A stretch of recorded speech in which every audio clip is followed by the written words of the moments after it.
الإمارات ما هيش مطبعة، مش تطبيع عادي. الإمارات هي جزء رئيسي بهدم العالم الإسلامي. الإمارات مشروعها هو هدم العالم الإسلامي، وفي قلب العالم الإسلامي العالم العربي.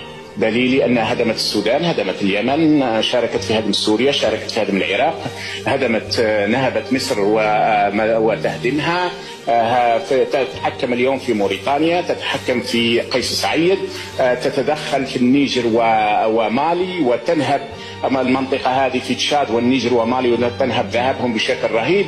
تدخلت في الصومال، تدخلت في جيبوتي تخرب الصومال، حاولت الانقلاب على أردوغان في 2016 ومولت المحاولة الانقلابية. تدخلت في بلد الأخ عائد الكويت وساندت جناح داخل الأسرة الحاكمة وأيدته بقوة، ونعرف أن هذا الأمر سيغضبه، وأيدته بقوة. هناك شخصيات صنعتهم الإمارات سيدافعون عنها إلى آخر نفس.